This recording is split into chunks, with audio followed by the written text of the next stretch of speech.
কত টাকা থাকলে কুরবানি দিতে হবে? আকিকা না দেয়া থাকলে কুরবানি দিতে পারবে কিনা? ঋণ থাকলে কুরবানি দেয়া যাবে কিনা? তিনটির সমষ্টিগত উত্তর যদি সংক্ষিপ্তভাবে দিতে চাই, প্রথমত কথা হচ্ছে আকিকা না দেয়া থাকলে কুরবানি দেয়া যাবে কিনা।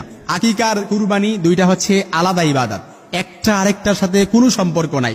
যে ব্যক্তি আকিকা দেয়া হয় নাই সে চাইলে অবশ্যই কুরবানি দিতে পারবে, কারণ আকিকা আপনার দেয়া হয় নাই। আপনি যদি এখন আকিকা দেন তো কুরবানি দিবেন কখন? কিন্তু আপনার কুরবানি যদি আপনি এখন দেন চাইলে কিন্তু আকিকা আপনি পরে দিতে পারবেন।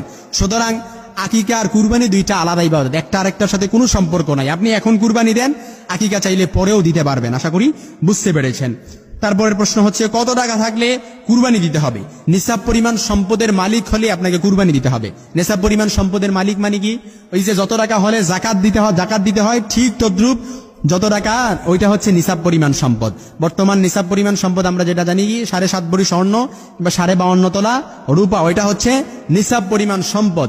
এই নিসাব পরিমাণ সম্পদের বর্তমান বাজার মূল্য আপনি এখনই গুগলে সার্চ করে আপনি চাইলে লিখতে পারেন, হয়তো চলে আসবে। বর্তমান বাজার মূল্য হয়তো স্বর্ণের দাম যেহেতু বেশি, আপনি রূপার দাম যেহেতু কম, 52.5 তোলা রূপার দাম আপনি লিখলে হয়তো পেয়ে যাবেন।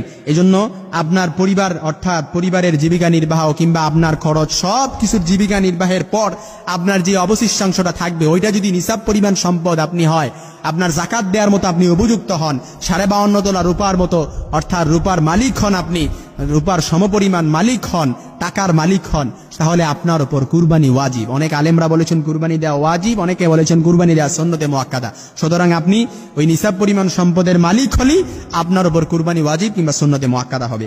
আশা করি বুঝতে পেরেছেন। এছাড়া কুরবানি আবশ্যক হওয়ার জন্য আরো কিছু শর্ত রয়েছে। অবশ্যই আপনাকে প্রাপ্তবয়স্ক হতে হবে, এমনকি আপনি সুস্থ জ্ঞান সম্পন্ন হতে হবে। পাগল অচেতন এগুলোর উপর তো কুরবানি ওয়াজিব নয়। এমনকি আপনাকে অবশ্যই মুসলিম হতে হবে, এছাড়া অমুসলিম কারোর উপর তো কুরবানি ওয়াজিব নয়। আশা করি বুঝতে পেরেছেন। তারপরে গুরুত্বপূর্ণ আরেকটি প্রশ্ন হচ্ছে ঋণ থাকলে কুরবানি দেওয়া যাবে কিনা। এটা অনেকেরই প্রশ্ন, ঋণ থাকলে কুরবানি দেওয়া যাবে কিনা। প্রিয় ভাই আমার, খুব সুন্দর করে ভালোভাবে সংক্ষিপ্ত করে বোঝেন।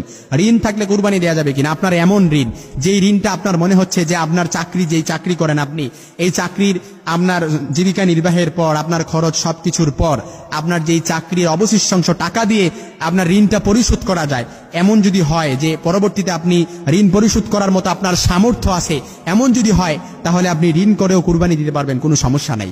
আর যদি আপনার সামর্থ্য না থাকে, ঋণ পরিশোধ করার মতো পরবর্তীতে সামর্থ্য না থাকে, এবিলিটি না থাকে, কোনো সোর্স না থাকে, ঋণ করে কুরবানি না দেয়াই উচিত।